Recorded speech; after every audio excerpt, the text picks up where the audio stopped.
Ora viva, este é o Sobre Carris. Hoje temos a curiosidade de estarmos a gravar em três fusos diferentes, fusos horários, obviamente. O Carlos Cipriano está em São Tomé e Príncipe, onde é menos uma hora do que em Lisboa.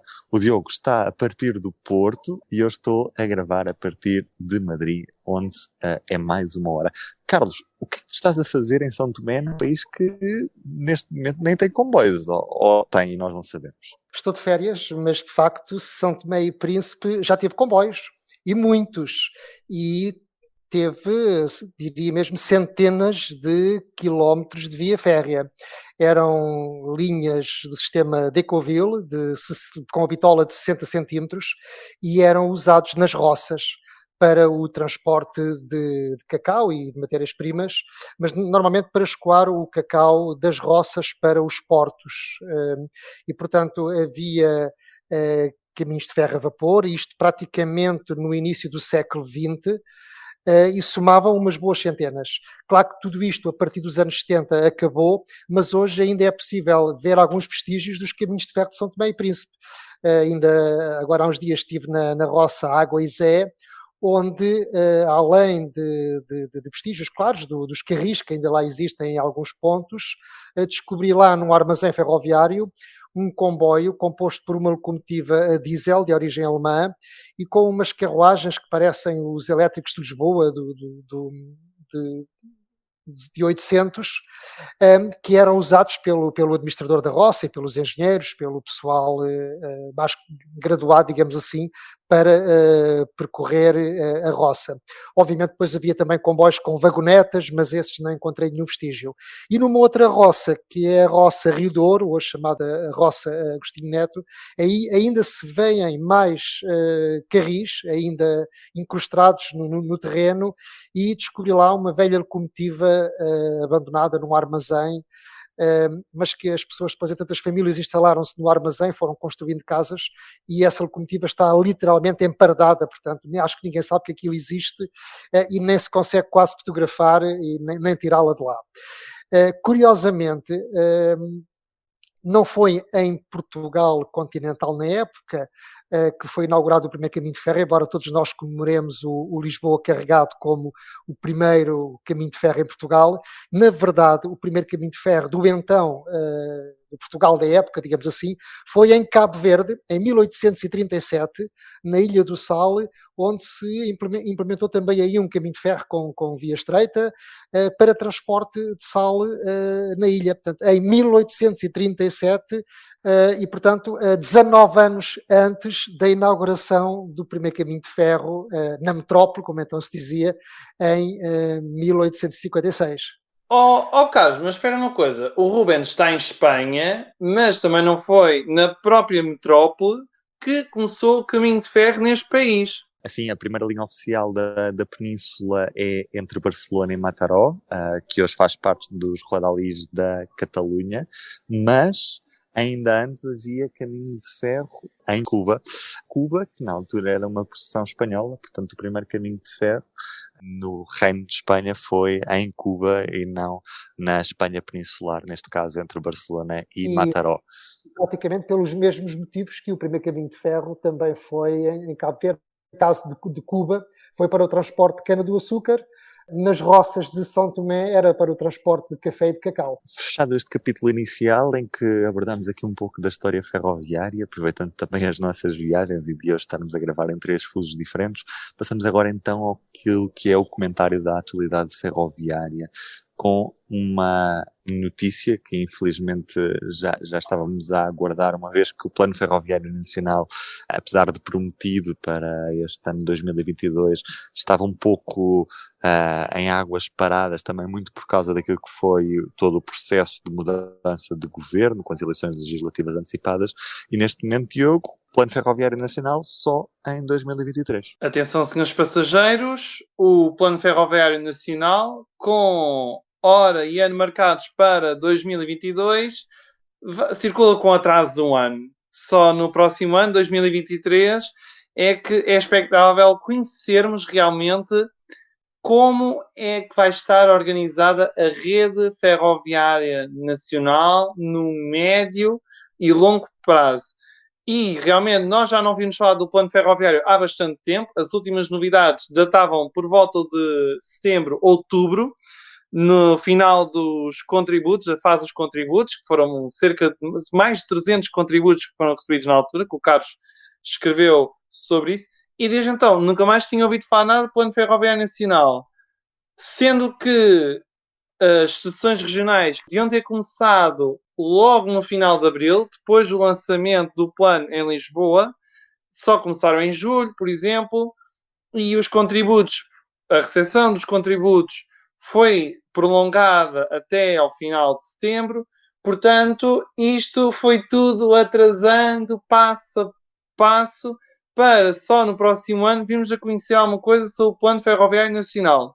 Outro ponto interessante é que, apesar de o PS neste momento ter a maioria absoluta na Assembleia da República, é que o governo está à procura do máximo consenso possível. Não é por acaso, porque se hoje e nos próximos 4 anos será a maioria absoluta do PS, tendo em conta que o Plano Ferroviário Nacional é um plano de longuíssimo prazo, estamos a falar de um plano que terá de ser válido daqui a 5, 10, 15, 20 anos, e expectável que numa democracia saudável há alternância de poder, este plano também tem que contar com a aprovação do PSD e de outras forças políticas, se possível.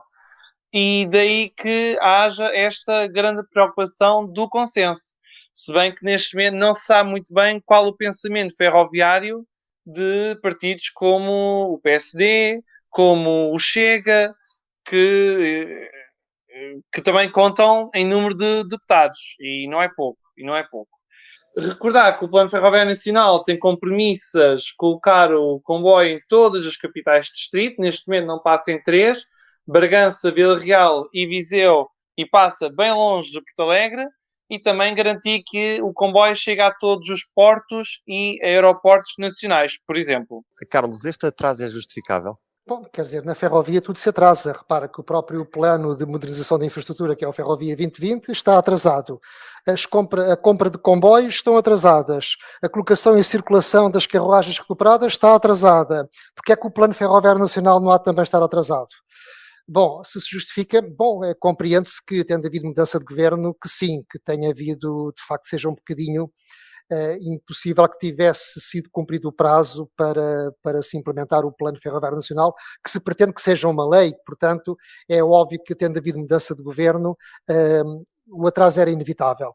O que eu espero é que, agora que o partido do poder tem maioria absoluta, que mantenha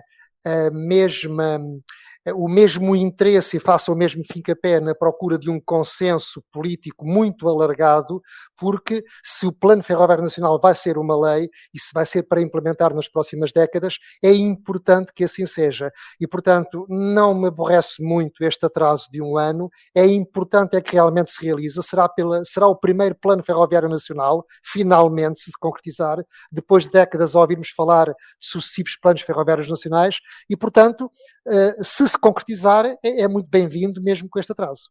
Carlos, já que falaste em atrasos, também continuamos sem saber quais as novas administrações da CP e da IP. E o governo já tomou posse há quase 2 meses. Eis mais um atraso também na parte imaterial, que é a nomeação das administrações das duas principais empresas do setor.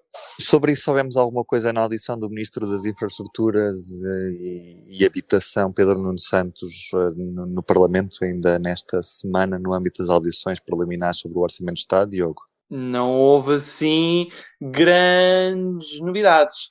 Falou-se um pouco da alta velocidade e voltou a falar-se do plano de construir a nova linha Porto-Lisboa em 2 trechos, não é? Se bem que agora já há uma subdivisão, porque já se fala em Porto-Aveiro e depois Aveiro-Sor. E aí estamos outra vez na divisão dos planos, o que faz lembrar o Ferrovia 2020, não é? Que tem os troços e depois tem metade dos troços e sobre isso tem quartos dos troços. É como se estivéssemos numa pista de Fórmula 1 e temos a pista dividida em setores. É quase isto.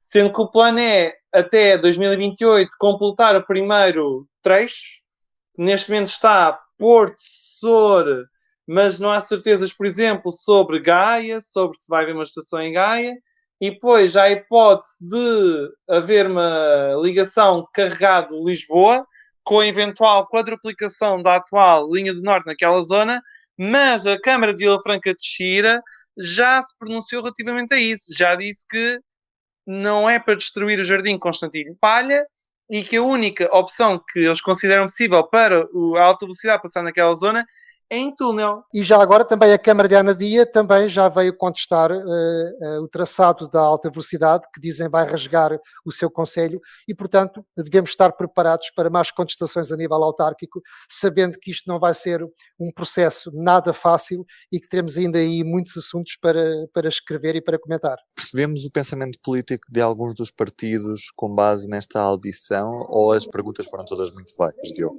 O que se percebe das audições era aquilo que já tínhamos visto, por exemplo, nos programas eleitorais.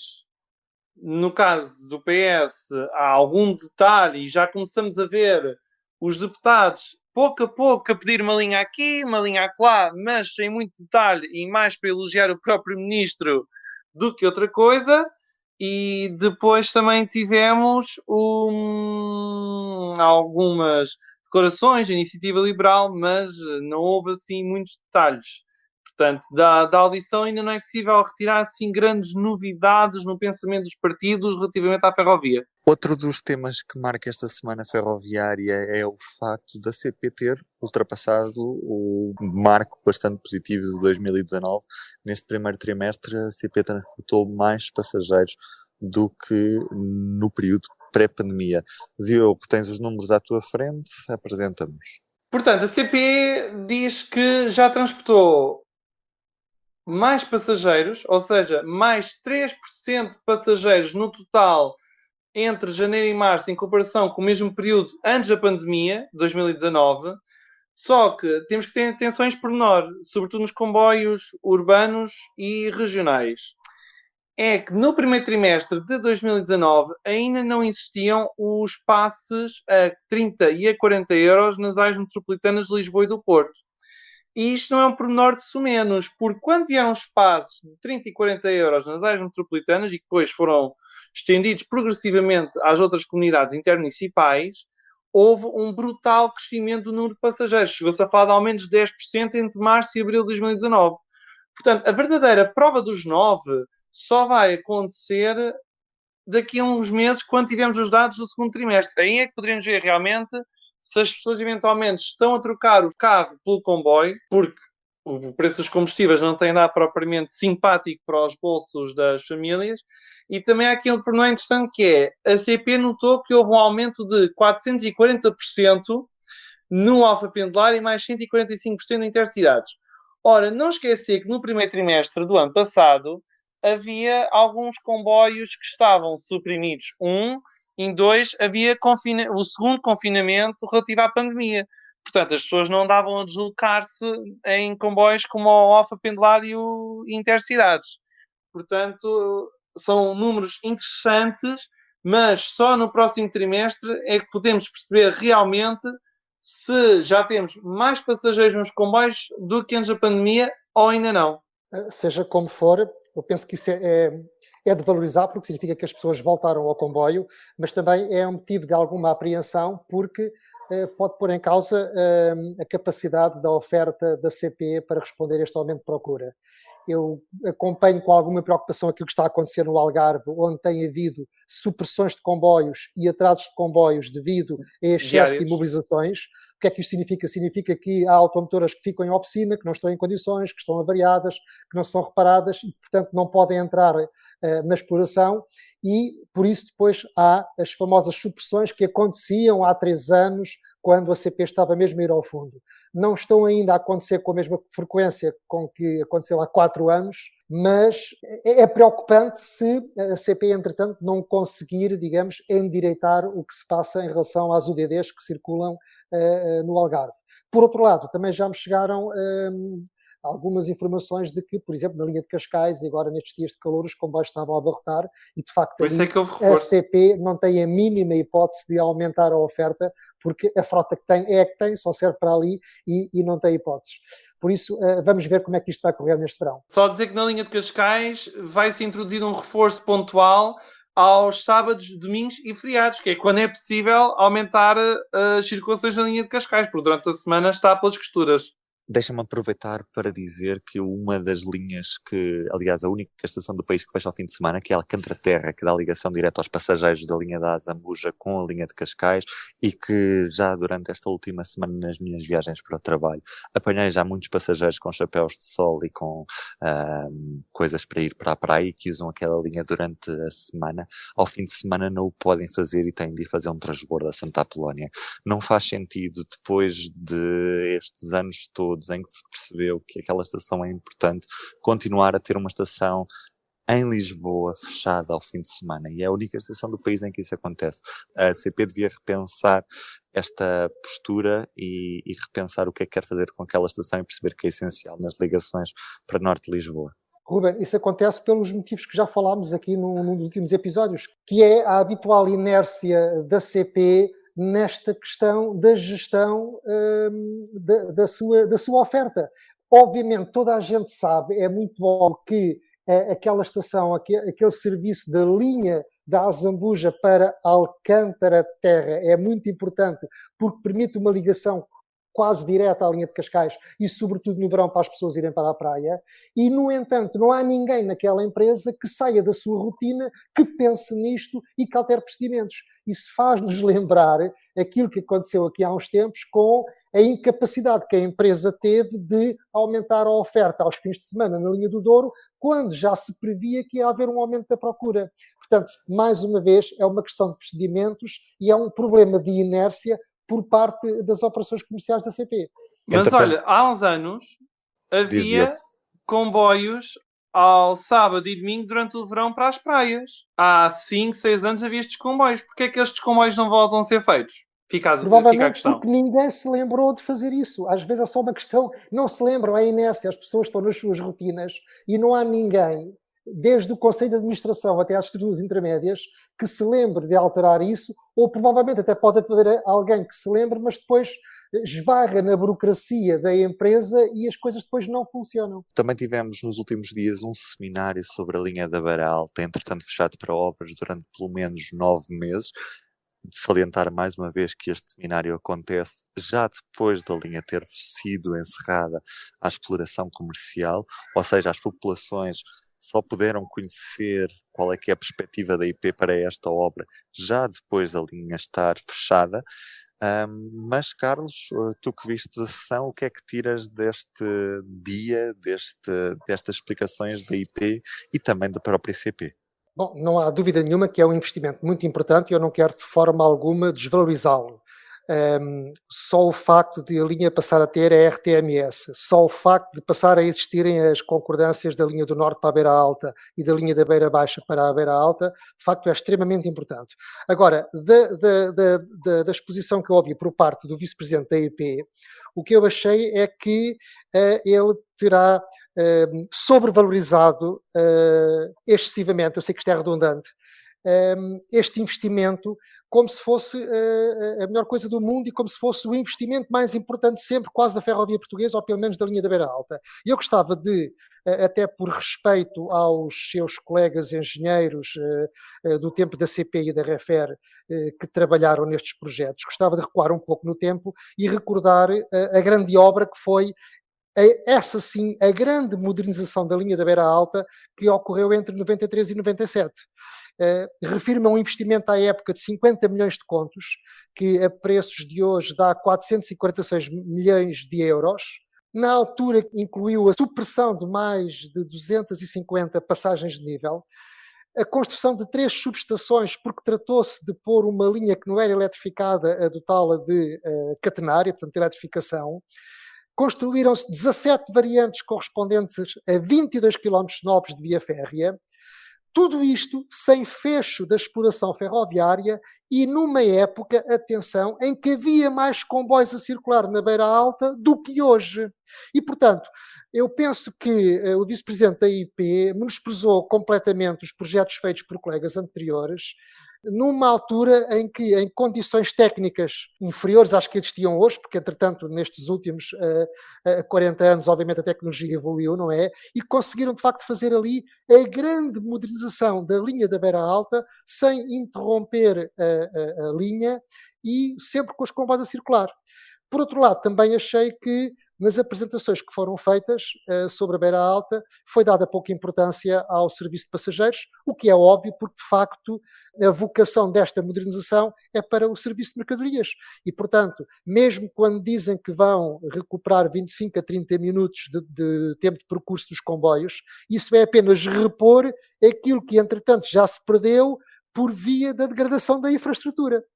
E, portanto, é muito difícil explicar às pessoas porque é que se vai gastar 550 milhões de euros, porque é que se vai fechar a linha e depois porque é que as pessoas vão voltar a andar de comboio quando os comboios não vão ser mais rápidos e quando aquilo que se oferece para as próximas décadas, para um caminho de ferro do século XXI na linha da Beira Alta, são os mesmos tempos de percurso que existiam nos anos 90 do século XX. Apesar de não haver os aumentos de tempo e de as velocidades também não aumentarem de facto, pelo menos a construção da concordância da Amealhada, não é? Que dará uma ligação direta vinda de norte para a linha da Beira Alta, vai permitir a CP pelo menos pensar no regresso do comboio académico, que circulou na década de 90 entre Castelo Branco e Porto de Campanhã, que circulava às sextas de Castelo Branco para o Porto e domingo no sentido contrário, e pelo menos já se consegue pensar nisso. É melhor do que nada, de facto, mas as obras, tendo em conta a comparticipação de 70% de fundos europeus, deveriam ter sido muito mais ambiciosas. Diogo, já agora, acho que estás a ser pouco ambicioso, porque só esperar que, aproveitando essa nova concordância, se reedite o comboio académico é muito pouco. Eu espero que a CP tenha, de facto, a agilidade de oferecer um conjunto de serviços da linha do Norte para a linha da Beira Alta e Beira Baixa, fazendo, digamos, a união destes corredores que são as beiras com o centro e o norte do país. Esperemos, portanto, que vá muito mais além do que a simples reposição do comboio académico. E este foi mais um sobre Carris. Eu hoje não me queria ir embora sem deixar duas novidades. A primeira delas é que o Diogo deixou o dinheiro vivo e está agora no novo projeto, está no ECO. Muita sorte e muita força neste novo projeto, Diogo. Vai Força, correr Diogo. bem. Podem continuar a ler o Diogo todos os dias agora no novo site em eco.pt e o Carlos Cipriano em público.pt e o Sobre Carris sempre nas plataformas habituais. Dizer também que nesta última segunda vencemos a menção honrosa do Prémio de Jornalismo Fernando de Sousa, graças a um trabalho que combinou episódios do Sobre Carris e também um texto longo publicado no P2 do Público sobre o Connecting Europe Express, o comboio promovido pela Comissão Europeia que percorreu a Europa em setembro para assinalar o Ano Europeu do Transporte Ferroviário. Nós, os três, Carlos Cipriano, Diogo Ferreira Nunes e eu, Ruben Martins, estivemos a bordo desse comboio, fizemos esse trabalho e a representação da Comissão Europeia em Portugal e o júri deste prémio Fernando de Sousa resolveu atribuir-nos a menção honrosa. Muito obrigado a quem nos lê e quem nos ouve, é por vocês que estamos aqui, como sempre. E já agora, tenho mesmo de terminar, tenho de ir apanhar um avião para voltar a Lisboa, porque já não há comboios a esta hora. Nem esta hora, nem hora nenhuma. O Público fica no ouvido.